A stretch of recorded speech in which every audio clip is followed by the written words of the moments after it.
Good morning guys, આજના નવા બ્લોગમાં તમારું સ્વાગત છે। તો આજે શનિવાર હતો ને શનિવારે પરીને સવારની સ્કૂલ હતી। પરીને ઉઠાડતા પહેલાં મેં એના માટે ચા અને મકાઈનો ચેવડો તૈયાર કરીને ટિફિન ભર્યું અને સવારમાં વહેલું મૂળાની ભાજીનું શાક બનાવી દીધું। ત્યાર પછી હું પરીને મૂકવા માટે નીકળી તો આજે ભૂલથી એના પપ્પાના બાઇકની ચાવી આવી ગઈ હતી। પછી હું પાછી ઘરે ગઈ, ઘરેથી બીજી ચાવી લાવી એક્ટિવાની અને પછી મેં સ્વેટર કાઢીને પરીને પહેરાવ્યું। પછી હું અને પરી બંને જણ નીકળી ગયા સ્કૂલ તરફ જવા માટે। આજે ક્રિશિવને થોડું મોડું જવાનું હતું એટલે આજે પરીને એકલું જવાનું હોવાથી મેં એને વહેલી મૂકી આવી। ત્યાર પછી ઘરે આવીને મેં રોટલા બનાવ્યા અને ટિફિન તૈયાર કરીને એના પપ્પાને આપ્યું અને પછી ક્રિશિવને ઉઠાડીને તૈયાર કરીને એના પપ્પા સાથે સ્કૂલે ગયો। ત્યાર પછી મારી ભત્રીજી આવી। ભત્રીજીએ કહ્યું કે આજે હું પરીને અને ક્રિશિવને લેવા સ્કૂલે આવીશ, તો એ અમારી સાથે સ્કૂલે આવી। અમે સ્કૂલેથી લીધા।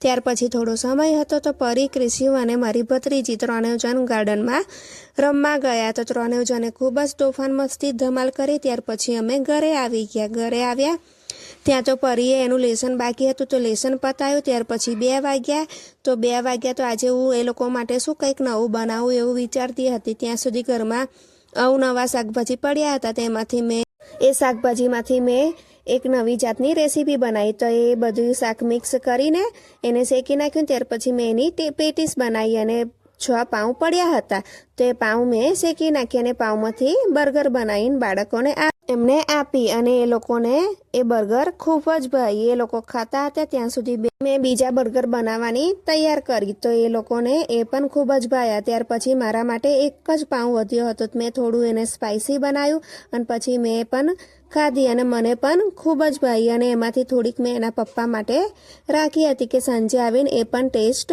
કરે। તો એ લોકોએ ખાધું, પછી ખૂબ જ મસ્તી તોફાન કરી અને સાંજનો સમય થતાં એ લોકોનું નીચે રમવા લઈ ગઈ। તો આજે ક્રિશિવને સાયકલ ચલાવી હતી તો સાયકલ લઈને અમે નીચે આવ્યા અને ક્રિશિવ સાયકલ ખૂબ જ સ્પીડમાં ચલાવતો હતો। મેં એને કહ્યું કે તું ધીમે ધીમે ચલાય, નહીં તો પછી પડી જવાય અને એવું જ થયું। એ વયો પડી ગયો, પછી ખૂબ રડ્યો અને પછી પાછો ઊભો થઈને રમવા માંડ્યો। થોડી વારમાં પાછી એમને ભૂખ લાગી તો એ લોકો વેફર લઈને આવ્યા અને એ લોકો વેફર લાવ્યા એટલે મને એક વેફર ખાવા આપી। પણ મેં ક્રિશિવ પાસે માંગી તો ક્રિશિવ કે મમ્મી મેં હજુ પેકેટ નથી તોડ્યું એટલે હું તને નહીં આપું, હું ઘરે જઈને આપીશ।